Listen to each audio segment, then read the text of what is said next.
Alhamdulillahi Rabbil Alamin. Wassalatu wassalamu ala asyrafil anbiya'i wal mursalin Sayyidina Muhammadin wa ala alihi wa sahbihi ajma'in. Amma ba'd. Saudara-saudara sebangsa, setanah air, dan sekeyakinan yang berbahagia, data-data terakhir yang sampai kepada kita membuat kita sebagai bangsa semakin prihatin.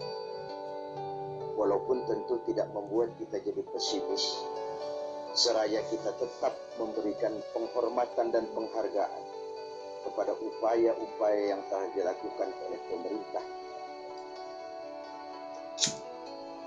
Data itu adalah 3/5 dari jumlah penduduk kita hidup di bawah garis kemiskinan. Ini artinya apa? 60% dari 210 juta rakyat kita hidup di bawah garis kemiskinan, dan 20% diantaranya dalam kemiskinan mutlak. Berbagai macam komentar orang. Ada yang tetap dalam alur rasional memberikan analisa kenapa dan mengapa ini terjadi. Ada yang berpendapat kurang kompaknya tim ekonomi kita. Ada yang bilang karena korupsi masih merajalela. Ada yang bilang rendahnya upaya untuk law enforcement. Ada yang lebih cenderung mencari kambing hitam, menyalahkan masa lalu. Namun realitasnya kemiskinan itu tetap berjalan, tetap berlangsung. Sementara kita harus melakukan upaya-upaya di dalam alur kebersamaan terhadap kondisi yang dihadapi oleh mayoritas bangsa kita ini. Pada jumpa ini saya ingin menyampaikan sebuah hadis yang diriwayatkan oleh Imam Al-Hakim. Rasulullah Shallallahu Alaihi Wasallam bersabda, "Arba'un man kunna fihi nasyarallahu rahmat wa adkhalahu jannat." Ada 4 hal. Siapa saja yang mempunyai keempat hal ini, Allah akan pancarkan rahmat kepadanya. Allah akan pancarkan kasih sayang kepadanya, dan dimasukkannya orang itu ke dalam surga. Mari kita lihat semua kita termasuk salah satu saja dari 4 hal yang dibicarakan ini. Yang pertama, man awa miskinan. Orang yang memberikan perlindungan, memberikan tempat tinggal, menaungi orang-orang yang miskin. Allah melebihkan rizki sebagian kita dari yang lain, agar dalam hidup terjadi take and give. Karena bagaimanapun kita ini saling memerlukan. Tidak ada orang hebat yang bisa hidup sendirian. Betapa dan siapapun kita memerlukan yang lain. 60% rakyat kita hidup di bawah garis kemiskinan, dan bukan mereka punya mau. Padahal subhanallah, kita diberikan negara yang begini kaya, hijau, ranau, subur, makmur. Bumi kita mengandung gas, batu bara, minyak, laut kita kaya, hutan kita kaya, negara kita kaya, dan penduduk kita miskin. What's wrong? Tapi pertanyaan ini bisa mengundang berbagai macam polemik. Oleh karena itu, saya ingin mengetuk hati kita semua. Allah akan memancarkan rahmatnya kepada orang-orang yang santun, berpihak kepada orang-orang miskin.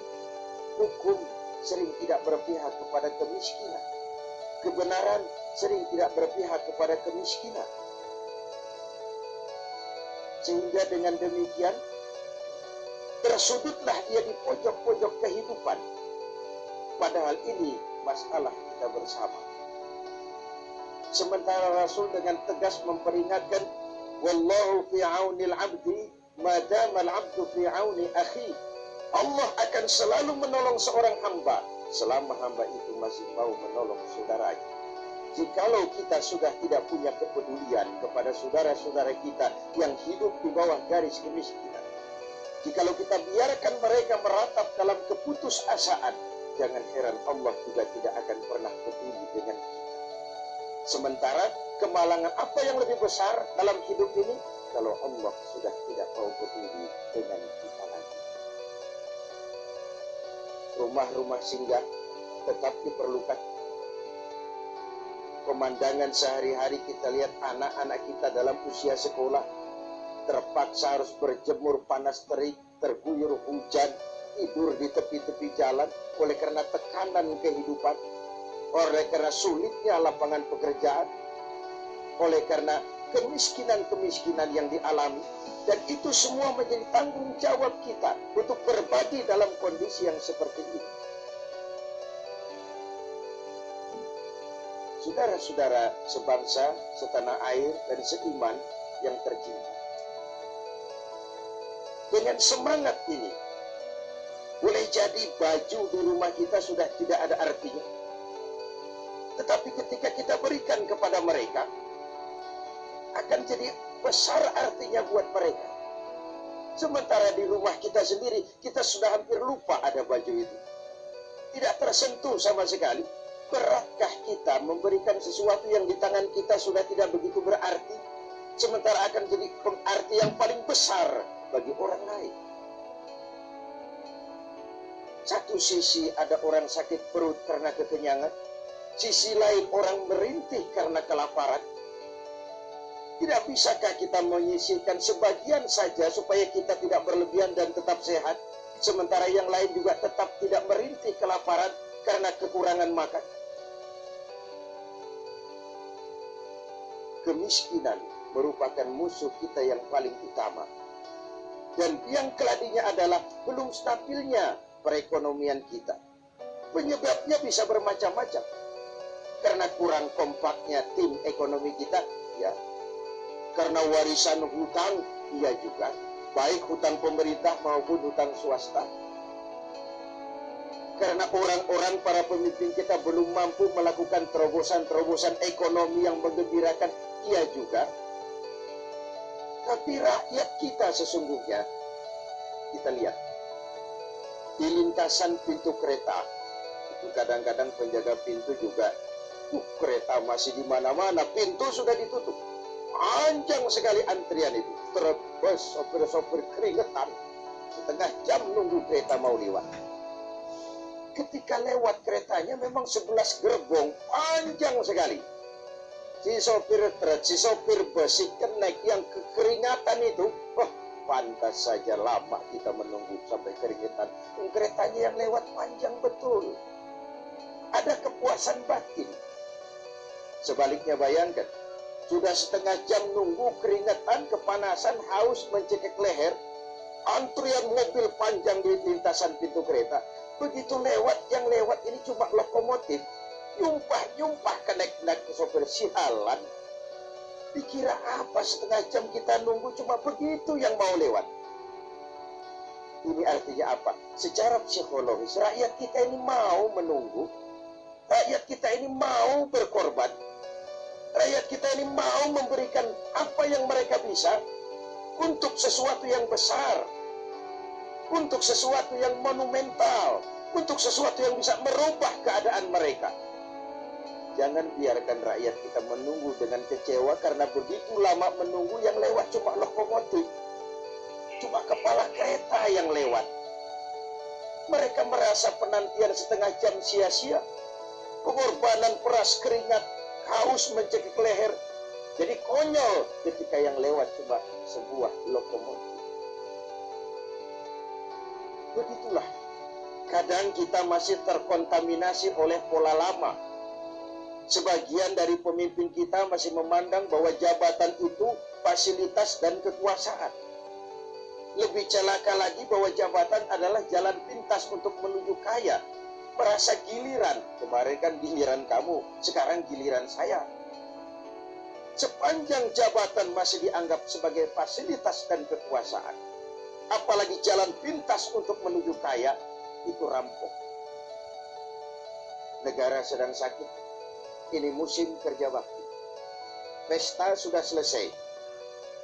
Kita, dalam artian seluruh komponen bangsa, ya birokratnya, ya teknokratnya, ya ekonomnya, ya agamawannya, ya politisinya, semua kita Ini merupakan tanggung jawab kita secara bersama-sama.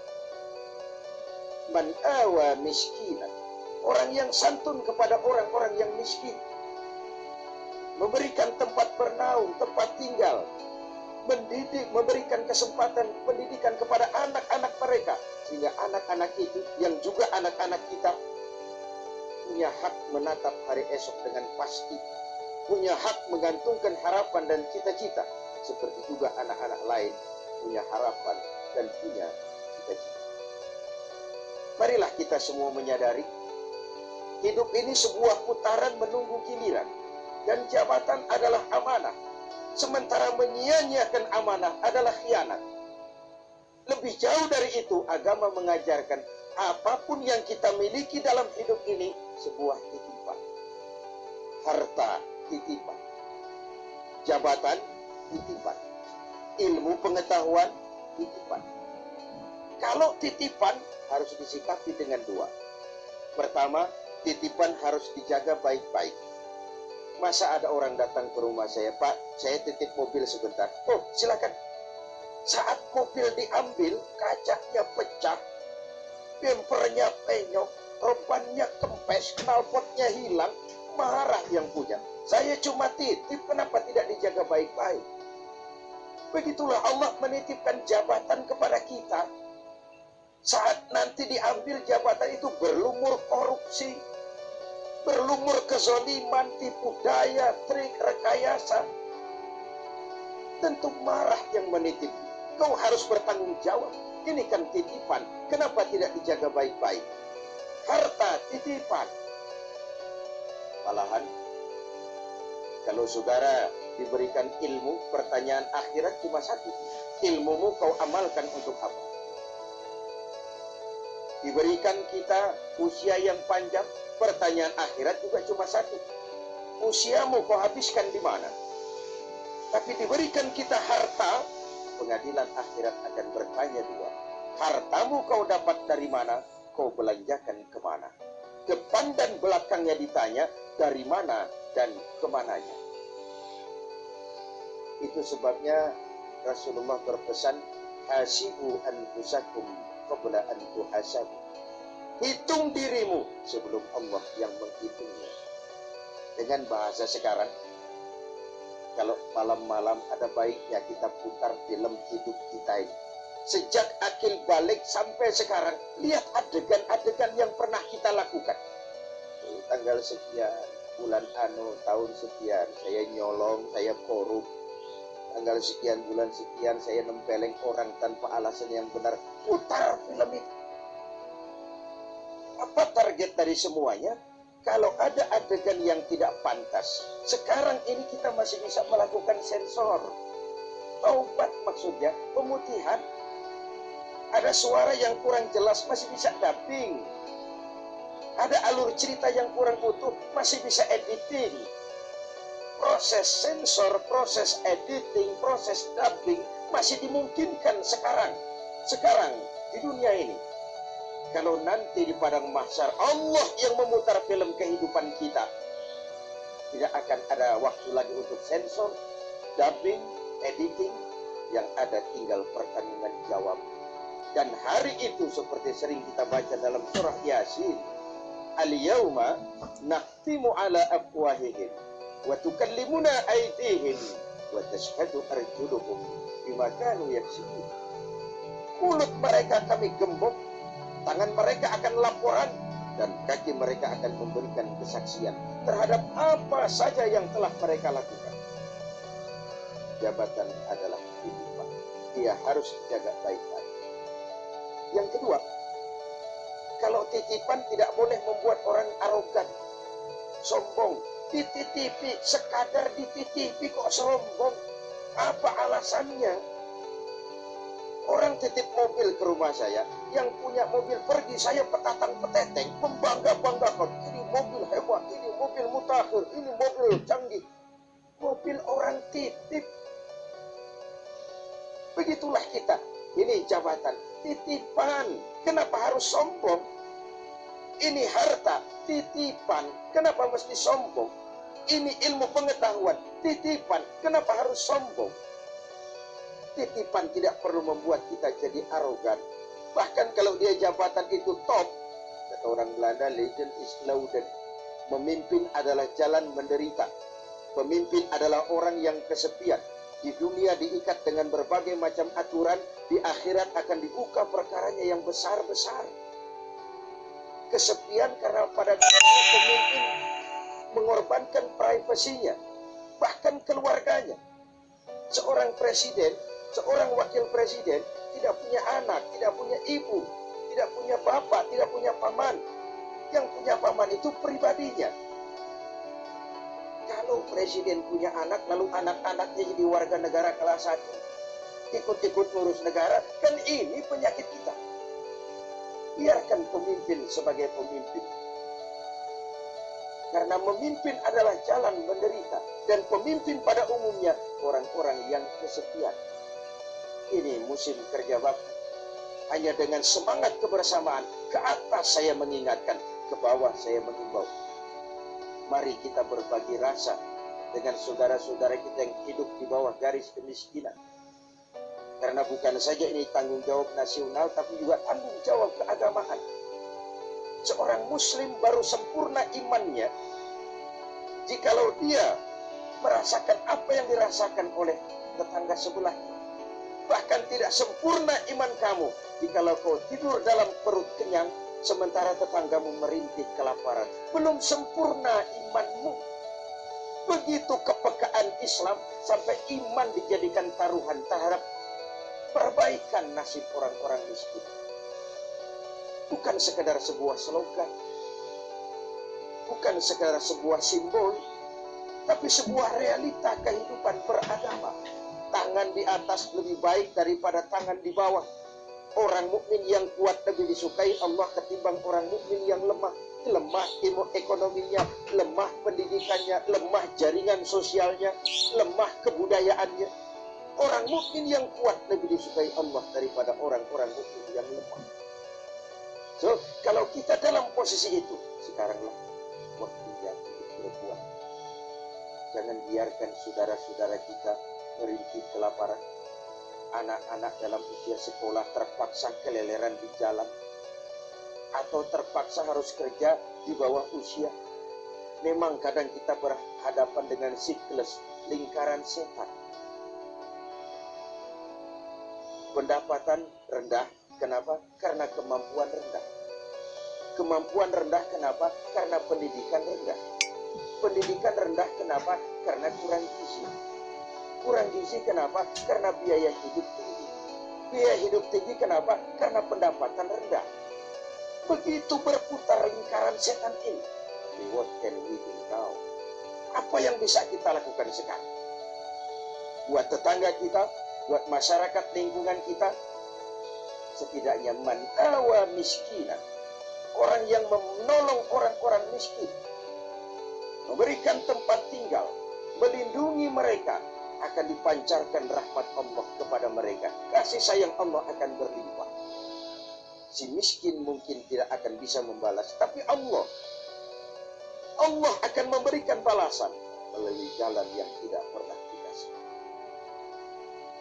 Ketimbang kita mencari kambing hitam, oke lah, yang salah tetap salah. Tapi kan dengan argumen, bukan dengan sentimen. Untuk menegakkan kebenaran, bukan untuk menang-menangan. Zakalik, tidak personlik. Menyentuh dan bukan menyinggung. Biarkan hukum tetap tegak. Biarkan penataan ekonomi kita tetap profesional. Sementara kita yang oleh Allah diberikan sedikit kelebihan, sedikit kemampuan, mari kita berbagi untuk mengatasi persoalan bangsa yang memang berat ini.